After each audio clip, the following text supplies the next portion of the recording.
Suka sholat kalian? Suka? Oke. Itu sholatmu diterima nggak sama Allah apa tidak? Jawab dong, diterima apa tidak? Belum tahu? Berarti kita masih dijajah oleh keraguan kita sendiri.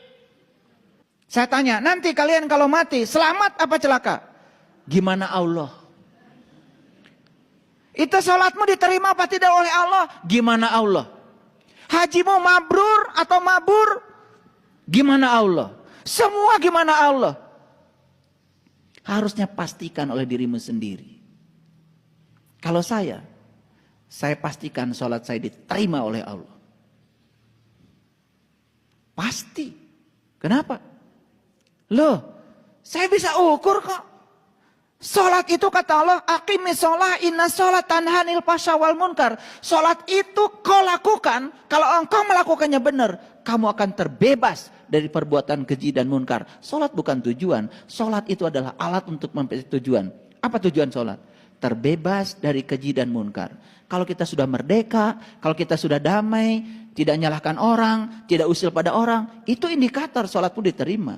Ukur oleh kita, pastikan kita tahu bahwa sholat kita diterima. Ibnu Atha dalam kitab Al-Hikam mengatakan, untuk tahu sholatmu diterima oleh Allah, tidak perlu tanya Allah, tanya saja dirimu sendiri. Ini orang bijaksana sudah sampai ke sana. Jangan Allah menjadi sasaran terus, sasaran untuk menumpahkan kebodohan kita sendiri. Makanya banyak orang yang kalau ceramah dipungkas dengan wallahu alam bimuradi, wallahu alam bisawab. Kalau begitu nggak usah ceramah. Ya sama aja dengan, coba saya tanya nih.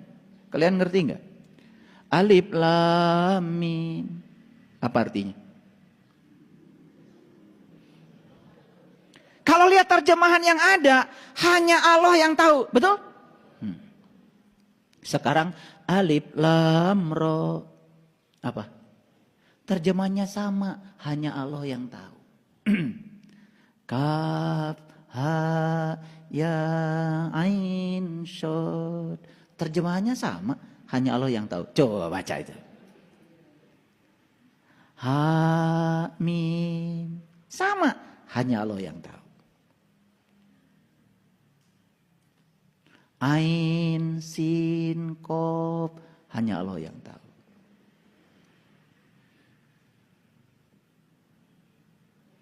Arabnya beda-beda tapi Indonesianya sama. Hanya Allah yang tahu.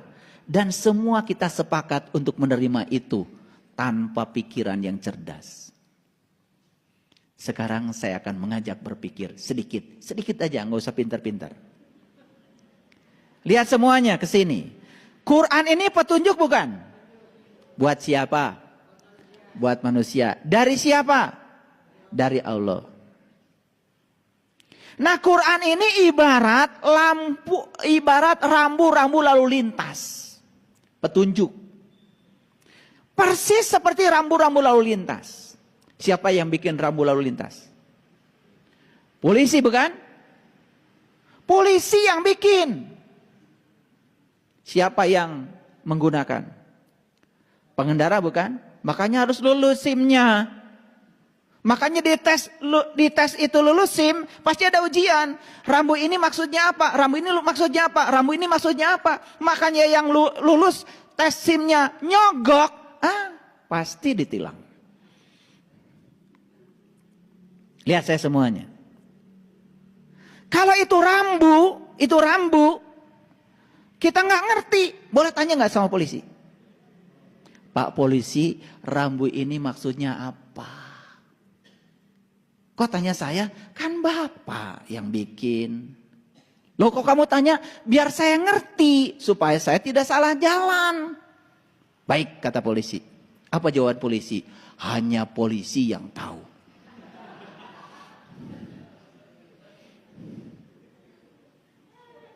Jadi ini polisi bikin rambu-rambu, hanya polisi yang tahu. Ngapain disebarkan ke masyarakat? Allah bikin alif lam mim, alif lam ro dan lain sebagainya, hanya dia yang tahu. Ngapain disampaikan pada Rasulullah? Ngerti maksud saya? Biar pusing kalian. Habis ini kalian kan akan mikir. Jadi kalau gitu alif lam mim apa? Alif lam, cari aja sendiri, enak aja. Saya nyarinya juga berpuluh-puluh tahun. Saya udah kesana kemari itu. Saya nyari, katanya ada di sini yang ngerti, ada di sini ngerti. Udah saya temui semua. Gak jelas. Saya tanya langsung aja. Sama yang bikinnya. Bisa. Loh, Allah bersamamu. Lebih dekat padamu daripada urat nadi lehermu. Kemana aja selama ini? Gak usah tanya keluar. Makanya kalau ada masalah, jangan cari jalan keluar. Cari jalan ke dalam. Keluar terus. Emang ini di luar banyak yang tahu? Belum tentu. Yang pura-pura tahu banyak. Saya sudah membuktikan. Puluhan tahun saya cari ilmu. Diusir terus. Dan orang yang tidak tahu kalau ditanya malah marah. Gitu. Makanya kalau saya ngaji 120 pesantren, jangan terkecoh oleh saya. Bukan saya hebat. Ngaji 120 pesantren itu waktunya juga cuma 120 hari kok. Jadi sehari satu pesantren. Hebat apaan? Saya tanya ke pesantren ini, saya ingin belajar sholat khusyuk. Ada nggak di pesantren ini? Oh, belum waktunya. Kamu masih kecil. Oh, jadi sholat khusyuk harus nunggu ubanan gitu. Ya udah, saya pergi satu pesantren. Saya datang ke pesantren lain lagi. Saya tanya, gimana caranya supaya nanti kalau saya mati, saya tidak buta. Karena yang saya tahu dari Quran surat Al-Waqi'ah, saat nyawamu di kerongkongan, saat itu kamu harus melihat. Pertanyaan saya, siapa yang harus saya lihat? Dengan mata mana saya harus melihat? Dan apa yang harus saya lihat? Dan apa jadinya kalau saya tidak bisa melihat? Itu pesantren kedua. Wah, katanya itu ilmu tinggi. Lah, kenapa buka pesantren? Jadi kalau begitu di pesantren ini ilmunya memang tidak sampai ke situ. Ngapain buka?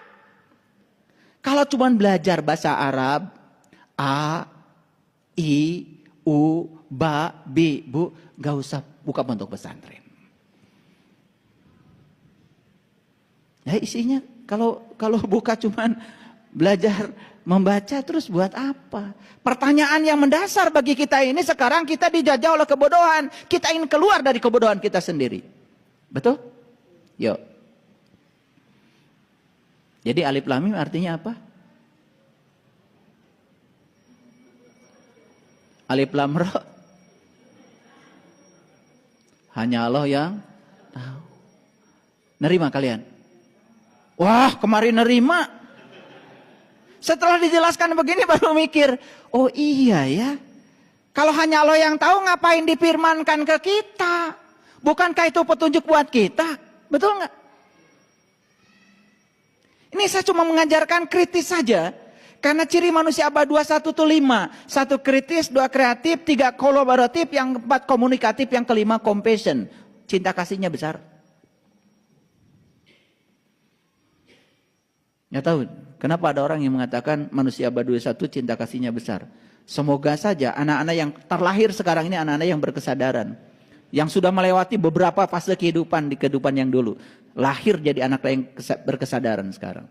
Semoga aja. Karena harus diputus itu. Satu generasi. Karena ketidaksadaran ini diwariskan terus menerus. Mengerikan.